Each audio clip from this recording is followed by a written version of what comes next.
Bonjour à toutes et à tous, c'est Stéphane pour la chaîne Foilier, je vous remercie de me retrouver chez moi et donc chez vous. La fachosphère en ligne, sur Twitter en particulier, s'est complètement déchaînée hier, c'était invraisemblable, c'était pénible, c'était douloureux à lire.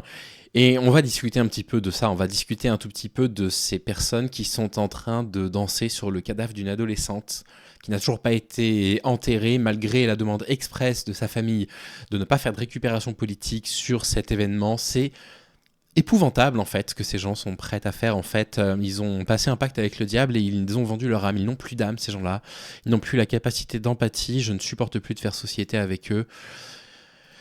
Qu'est-ce qui s'est produit? Malheureusement, vous le savez, on revient dessus assez rapidement. La petite Louise, 11 ans, une très jeune adolescente, elle a été assassinée à 8 coups de couteau. C'est ce qu'on a découvert, ça s'est passé dans le 91, dans l'Essonne.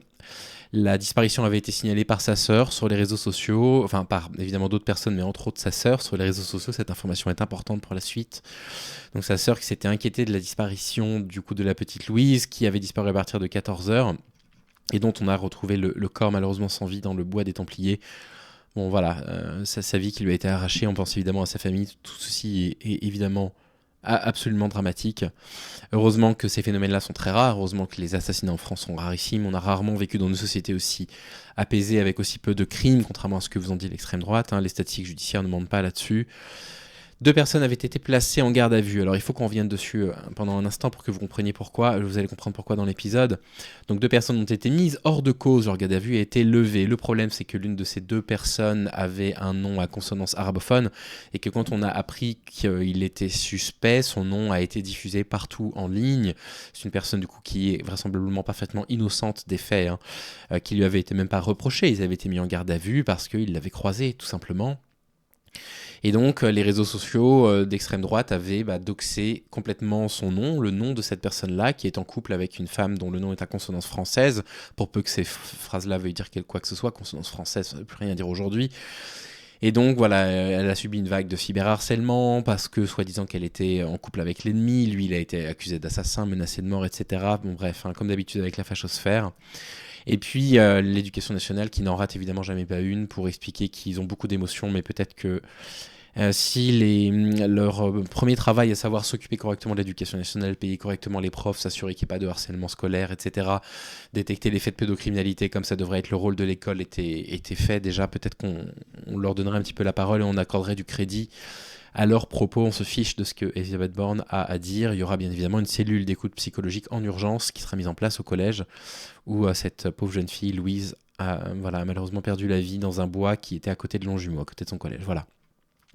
Vous avez Christophe Beaugrand, l'animateur de télévision, avec lequel j'ai déjà eu beaucoup de passes d'armes sur Internet. C'est pas quelqu'un que j'apprécie, c'est pas quelqu'un qui m'apprécie, mais néanmoins qui s'est fait le porte-parole du père de famille qu'il connaissait. C'était un de ses amis d'enfance, le père de famille qui lui avait dit que sa plus grande peur, c'était une récupération politique globale, des discours politiques autour de la disparition de sa petite fille.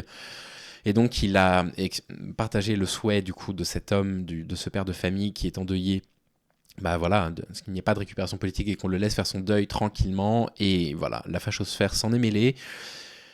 Christophe Beaugrand s'est retrouvé avec plusieurs dizaines de milliers de commentaires et ça. Donc on va commencer par ces patriotes français qui sont absolument incapables de respecter juste le deuil des parents qui perdent une enfant.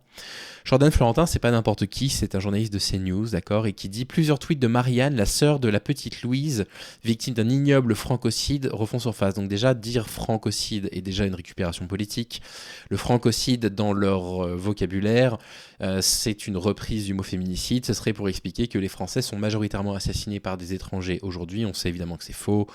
La criminalité pour ces faits-là n'a jamais été aussi basse. La seule criminalité qui est en hausse, en nette hausse d'ailleurs ces dernières années, c'est la criminalité sexuelle, non pas parce qu'il y a plus de faits sexuels, mais parce qu'on a mieux défini ce qu'était qu'un crime sexuel et c'est mieux pris en charge. Et c'est la délinquance de survie, c'est tout. Pour le reste, le taux d'homicide, de féminicide, les féminicides sont en stagnation, très légère diminution ces dernières années, et le taux d'homicide est en diminution très nette depuis 50 ans, ça n'a jamais été aussi calme. Et derrière, il dit que Marianne était donc une militante d'extrême gauche, elle y partage les positions de LFI et des propos anti-RN. Sa petite sœur vient d'être tuée dans un bois par un homme de type nord-africain. Ouais, et du coup, Jordan, bien fait, C'est ça que tu veux dire?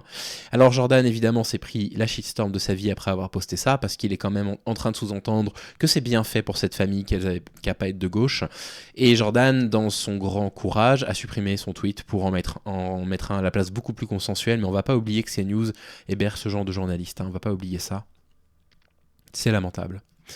Oh, ça va être ignoble, hein, ce qu'on va lire. Hein. Vous avez Serfia qui avait dit que le papa de Louise avait demandé à ce qu'il n'y ait pas de récupération politique, et puis vous aviez Flattel qui l'insulte en disant « On va pas se gêner, t'as aucune race et aucun respect pour ta fille ». Il parle au père, hein, il traite le père de Louise fils de pute. Voilà, en disant « On va pas se gêner hein, pour pas faire ce que tu nous demandes hein. ». Voilà les patriotes aujourd'hui en France hein, qui dansent sur le cadavre d'une gamine, le cadavre qui est encore chaud. Quel enfer, mais quel enfer.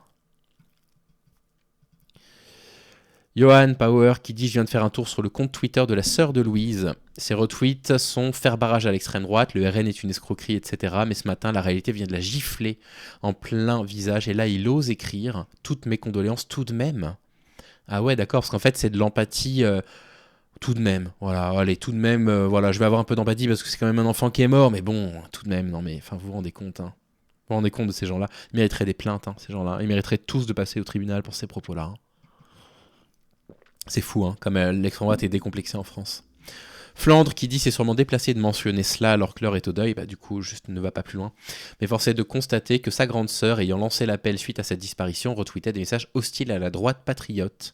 Puisse-t-elle ouvrir les yeux? Ouais, c'est vrai que c'est la priorité là. Hein. C'est la priorité, essayer de la convertir à l'extrême droite quand elle a perdu sa petite sœur. Franchement, mais vous honte à vous quoi. Libertas qui dit même la sœur est une gauchiste qui partage les posts d'Hélène Gabet et des posts anti-RN. Oui, d'accord, donc en fait, voilà, c'est pas grave hein, qu'il y ait une gamine de 11 ans qui a été assassinée dans les bois. Hein. Vive la France en répondant à un tweet de Reconquête qui avait été repris par Damien Rieu. Sa retweet du Hélène Gabet du LFI, sa critique à mort le RN, j'espère pour elle qu'elle effectuera un virage à droite après le terrible francocide de sa sœur, mais j'en doute. Ces gens sont endoctrinés, bercés par leur dogme, donc voilà, ils continuent à s'en prendre à sa sœur. Hein. François qui nous dit « La sœur de la petite Louise était une gauchiste avec un compte Twitter dédié à attaquer le RN. Elle est responsable de la mort de sa sœur, tout comme leur père. Car oui, quand l'insécurité qui est un fantasme de l'extrême droite vous touche, c'est trop tard. » Moi, je fais très attention à ce que je dis là, parce que je veux pas repasser au tribunal. Je fais très attention à ce que je dis.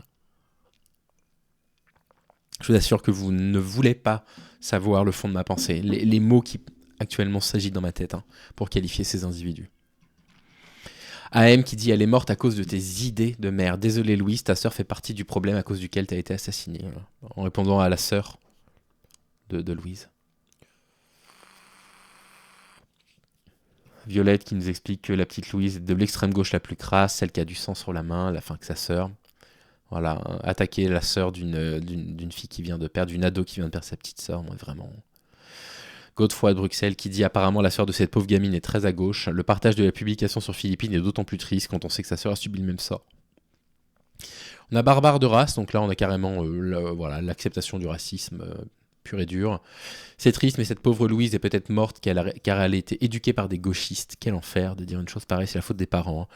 Apprenez à vos enfants à éviter certains endroits et certains profils, ça pourrait leur sauver la vie. Évidemment, on a l'autre qui a sorti une vidéo là-dessus pour faire sa récupération et qui a donné le nom des suspects qui sont du coup complètement hors de cause. Lorraine ici qui dit « J'ai été faire un tour sur le profil de sa sœur qui a relayé l'avis de sa disparition. Elle est très très à gauche et pro-LFI. Ce message de non-récupération politique n'est donc pas étonnant. » Quel enfer. Ils sont plus humains, hein, non plus d'âme.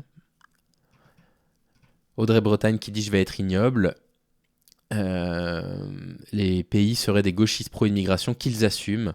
Si la gauche aimait ses enfants, ça se saurait. Seuls les humains patriotes pleurent leurs enfants tués. Pour la gauche, ce sont des victimes collatérales de la mise en place de la charia. Moi, j'ai pas vu une seule personnalité de droite juste exprimer ses condoléances, simplement. Et enfin, le père de Louise demande à ce qu'il n'y ait aucune récupération politique. Mais quel père a cette réflexion purement politique le jour où le corps de sa fille est découvert? Quel comportement doit être adapté? Bon, bah, je sais pas, un père endeuillé qui réagit comme il l'entend, quoi. Puis vous avez Swakop Moon qui répond je ne sais plus qui avait affirmé avoir été approché par des gens de l'Elysée pour tenir ce genre de discours, pas de récupération, etc. En tout cas, ce n'est pas la réaction normale d'un père endeuillé. J'ai honte pour lui. Ce qui est d'autant plus dingue, c'est que vous avez des personnes qui disent « Ouais, mais vous, les gauchistes, vous faites de la récupération politique. » J'ai demandé un exemple et on m'a dit « L'attentat qui a eu lieu en Suède. » Mais j'ai dit « En quoi c'est...